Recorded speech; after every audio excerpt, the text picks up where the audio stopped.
Okay, well, hello everybody. I'm Ryan Mowry, and today I'm going to be talking about the SOPA, or Stop Online Piracy Act.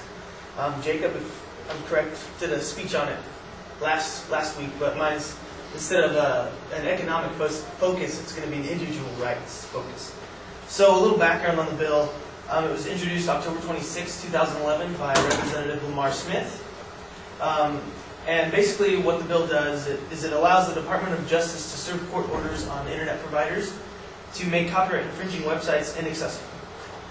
Deemed by CNET the internet death penalty, the allegedly infringing websites will virtually disappear from the web because internet providers are lawfully bound to block access to these websites.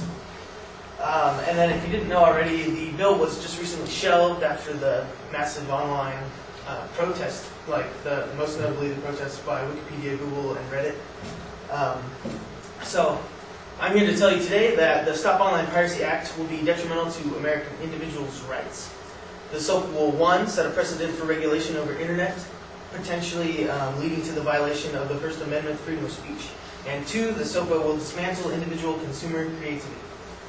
The SOPA will set a precedent for regulation over the internet and lead to a violation of freedom of speech, first with the vigilante provision. The vigilante provision, which is section 105, page 49 of the bill, grants immunity to service providers who turn in allegedly copyright infringing websites on good faith and credible evidence, and there is no judicial oversight required in this process. So basically, this enables groups such as the Recording Industry Association of America, the RIAA, and the Motion Picture Association of America, the MPAA, to abuse this provision, creating a list of the rogue websites they believe are distributing their content and virtually blacklisting the internet without any judicial verification or supervision. The copyright holders can take down sites such as YouTube, Facebook, and Twitter and severely limit personal expression and free speech on the internet. In regards to the RIAA and MPAA, the Digital Millennium Copyright Act is already in place, so they can have their copyrighted material taken off websites if they just request it. The SOPA will also set a precedent of increased government control over the internet by enabling Congress to tack on provisions at the bill's renewal. So if we look at the Patriot Act, which was enacted in 2001 in the light of 9/11, it was just there to try and increase security for terrorism. And when it was reauthorized in 2005, Congress tacked on some provisions that permitted breaches of privacy, such as phone tapping and seizure of private business records. So by tacking on provisions of the bill's renewal, like the Patriot Act, the SOPA legislation could easily lead to more severe government control over the internet and censorship, blocking any sites they deem inappropriate. Next time this bill is passed, it could deem posting negative comments about the government as liable and have offenders' accounts deactivated. So passing the SOPA could put us on a slippery slope, leading to censorship of the press and more severe limitations on free speech. Lastly, I want to argue that the SOPA will dismantle individual consumer creativity. The creation of sites like YouTube, Facebook, and Twitter have led to a cultural revolution where the consumer has the power to create, innovate, and share their work with the world. The SOPA would block access to content of many of these users and consequentially block their ability to express themselves. The copyright infringers who post these previously created content on the web are simply innovators and admirers. They technically violate the copyright law by distributing or using content, but the key factor is that they are not using it for means of profit. The remix videos, instrumental covers, and parodies all over YouTube are solely for creative expression and communicating ideas. Larry Lessig, director of the Edmund J. Stopper Foundation Center for Ethics and professor of law at Harvard Law School, believes that keeping these means of creativity open for the current generation is vital to our culture and communication. Responding to this copyright dilemma in a TED Talk from 2007, Lessig says, "It's important to emphasize that this is not piracy I'm talking about. I'm talking about people taking and recreating, using other people's content, using digital technologies to say things differently. Anybody with access to a $1,500 computer can take sounds and images from the culture around them and use it to say things differently." These tools of creativity have become tools of literacy.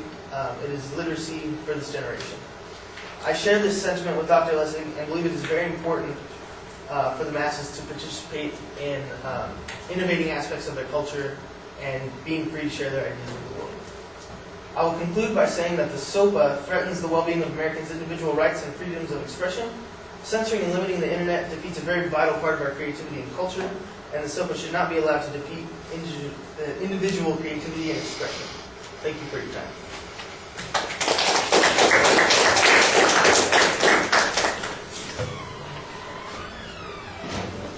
Could you give me the time? 5 minutes, 13 seconds. All right, thank you.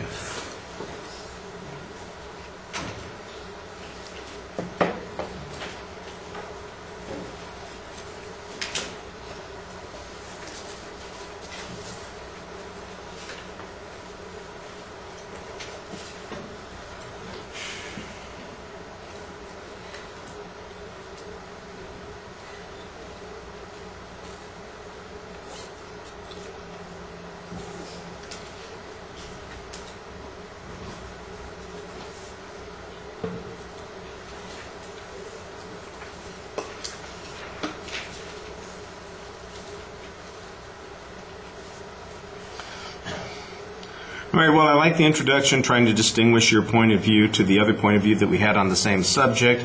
You've got a very clear claim about the position that you're taking. There's an excellent layout of what the two secondary claims are going to be. You signposted each one as you got to it. I did think that the second one got a little bit buried by some of the argument that went on before you got to that particular point, and it needed to be distinguished a little bit more when you got to it. The supporting evidence, I think, is a little bit problematic because it sounds very hypothetical on some of the examples that you've got. I didn't hear any specific references to provisions in the law. There's some very conclusionary kinds of statements, and there's no authority that explains where this interpretation comes from. Now, on the second point, you did have an authority that talked about what some of the consequences would be, and it sounds very general in nature. I'm not sure there's any way to measure any of those kinds of things, and that comes after you've acknowledged that this is in fact a copyright violation, but it's not for profit. Well, if it's not for profit, there are exceptions built into the copyright laws that deal with, like you said, parody and those other kinds of things. So the real question then becomes, what is it in the law that would allow these things, like the YouTube videos that you mentioned, to be shut down? And I need to know the specifics here, because you say there's no judicial intervention on this, but doesn't it, it seems to me that you're saying the Justice Department has to go to has to create a filing, and that somebody has to make a decision on this. Who's making the decision? You're not telling us. If it's just the Justice Department that makes the decision, then I can see that there might be a problem. If it's a court that has to make the decision, then you have to tell us what's inadequate about the courts making the decisions. If there's an argument that says that people will simply be chilled from trying to do anything because they're so afraid of some of these legal entanglements that they would be faced with, then I think you need to make that argument. And those things were not being presented very effectively. I thought you did a nice job speaking to the audience, keeping things organized, and explaining concepts. Proving it, I think, was a little bit more difficult, because it sounds like it's a little bit of hyperbole on some of the claims. Like I said, if I had some legal authorities whose interpretation of this law fits, I think that would be something that would help a little bit. The one place that you tried to make a correlation to the Patriot Act, you don't even make reference to what those rules were that were changed in the Patriot Act that created some harm, and in fact that these harms are significant. So the basis for your analogy is not substantiated enough. It just seems to be conclusionary as well. So I think you need more substance there. All right. Thank you.